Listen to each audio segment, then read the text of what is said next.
ইলেকশনের মনোনয়ন প্রার্থী ইঞ্জিনিয়ার আইব হোসেন মুকুল ভাই। ইঞ্জিনিয়ার আইব হোসেন মুকুল ভাইকে বক্তব্য রাখার জন্য আহ্বান জানাচ্ছি। বিসমিল্লাহির রহমানির রহিম। নলতা ইউনিয়নের 5 নম্বর ওয়ার্ড কৃষক দল কর্তৃক আয়োজিত আজকে ইফতার মাহফিলে উপস্থিত আছেন কালীগঞ্জ উপজেলার সদ্য সাবেক আহ্বায়ক, বিএনপির আহ্বায়ক শেখ রহমতুল ইসলাম ভাই। আরো উপস্থিত আছেন কালীগঞ্জ উপজেলা কৃষক দলের সুযোগ্য আহ্বায়ক রোকন এবং কালীগঞ্জ উপজেলা কৃষক দলের সুযোগ্য সদস্য সচিব ছোটন ছাড়াও এখানে বিএনপির মঞ্চে বিএনপির অনেক সিনিয়র নেতা উপস্থিত আছেন এবং আমার সামনে বিএনপির বিভিন্ন পর্যায়ের নেতাকর্মীরা উপস্থিত আছেন। সবাইকে আমার সালাম, আসসালামু আলাইকুম ওয়া রাহমাতুল্লাহি ওয়া বারাকাতুহু। আমি ইফতারির শুরুতে শ্রদ্ধা ভরে স্মরণ করি বাংলাদেশের স্বাধীনতার ঘোষক, বহুদলীয় গণতন্ত্রের প্রবর্তক শহীদ প্রেসিডেন্ট জিয়াউর রহমান বীরোত্তমকে। আমি সুস্থতা কামনা করি গৃহবধূ থেকে বাংলাদেশের তিনবারের প্রধানমন্ত্রী, আপসীর নেত্রী, গণতন্ত্রের মা, দেশ নেত্রী বেগম খালেদা জিয়ার জন্য সুস্থতা কামনা করি। আপনারা সবাই জানেন আমাদের নলতার মাটি বিএনপির ঘাঁটি, কালীগঞ্জের মাটি বিএনপির ঘাঁটি, সাতক্ষীরার মাটি বিএনপির ঘাঁটি।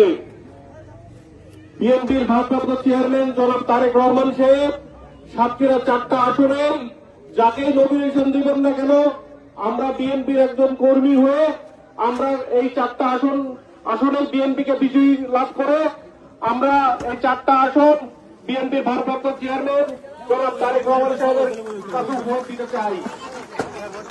আমি নেতাকর্মীদের বলতে চাই, সবাইকে বলতে চাই, আপনারা সাধারণ মানুষের কাছে চলে যান, সাধারণ মানুষের মনের ভাষা দেওয়ার চেষ্টা করেন। মানুষ কোনো চাঁদাবাজ পছন্দ করে না, আপনারা দয়া করে চাঁদাবাজি করবেন না। আপনারা মানুষের উপকার করেন, মানুষের পাশে দাঁড়ান, মানুষ বিএনপির ভোট বাড়ানোর চেষ্টা করেন, বিএনপির কর্মী বাড়ানোর চেষ্টা করেন।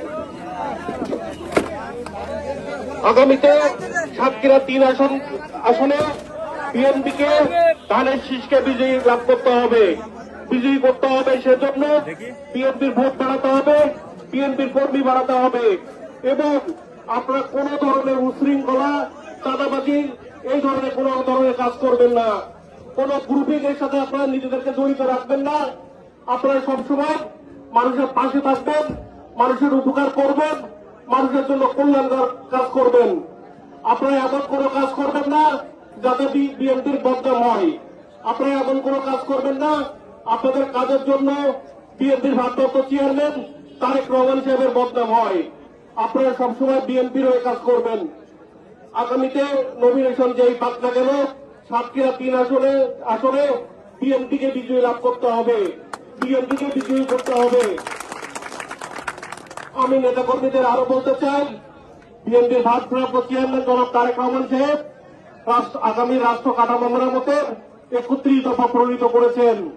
যদি জনগণ বিএনপিকে ভোট দিয়ে বিজয়ী লাভ করে এবং বিএনপি যদি ক্ষমতায় আসে তাহলে বিএনপি আগামীতে কিভাবে রাষ্ট্র পরিচালনা করবে তার একটা রোডম্যাপ বিএনপি ভারপ্রাপ্ত চেয়ারম্যান জনাব তারেক রহমান সাহেব 31 দফার মাধ্যমে দিয়েছেন।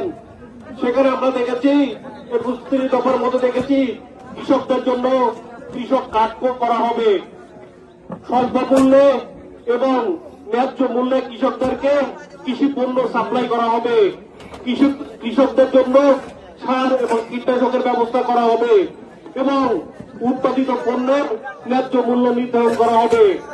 আপনাদের কাছে অনুরোধ, আপনারা মানুষের দুয়ারে দুয়ারে যান, বিএনপির ভারপ্রাপ্ত চেয়ারম্যান জনাব তারেক রহমান সাহেবের 31 দফা মানুষের কাছে পৌঁছে দেন এবং যাতে আগামীতে বিএনপি ক্ষমতায় আসতে পারে, মানুষ যাতে বিএনপির পাশে থাকতে পারে, বিএনপিকে ভোট দিয়ে বিজয়ী লাভ করতে পারে সেই কাজ করেন। আপনারা দয়া করে কোন ধরনের চাঁদাবাজি, কোন ধরনের দখলবাজির সাথে নিজেদেরকে জড়াবেন না। তারেক রহমান সাহেব বিএনপি ভারপ্রাপ্ত চেয়ারম্যান জনাব তারেক রহমান সাহেব বারবারই বলছেন মানুষের পাশে দাঁড়ানোর জন্য, বিএনপির ভোট বাড়ানোর জন্য এবং কর্মী বাড়ানোর জন্য। আপনারা বিএনপির ভারপ্রাপ্ত চেয়ারম্যান জনাব তারেক রহমান সাহেবের কথা মতো কাজ করবেন এবং কোন ধরনের গ্রুপিং, কোন ধরনের উশৃঙ্খলাকে নিজেকে না জড়িয়ে বিএনপির হয়ে কাজ করেন, যাতে আগামীতে সাতক্ষীরা 4টা আসনে বিএনপি বিজয় লাভ করে, 4টা আসনেই ধানের শীষ বিজয় লাভ করে এবং আমরা যেন এই সাতক্ষীরা 4টা আসন আমরা বিএনপির ভারপ্রাপ্ত চেয়ারম্যান জনাব তারেক রহমানের হাতে উপর হিসেবে পৌঁছে দিতে পারি এবং আমরা যেন জনাব তারেক রহমান সাহেবকে বুঝাতে পারি আমাদের সাতক্ষীরার মাটি বিএনপির ঘাঁটি, সাতক্ষীরার মাটি বিএনপির ঘাঁটি। বাংলাদেশ জিন্দাবাদ, শহীদ প্রেসিডেন্ট জিয়া রহমান অমর হোক, বেগম খালেদা জিয়া জিন্দাবাদ, তারুণ্যের অহংকার আগামী রাষ্ট্রনায়ক বিএনপির ভারপ্রাপ্ত চেয়ারম্যান জনাব তারেক রহমান জিন্দাবাদ।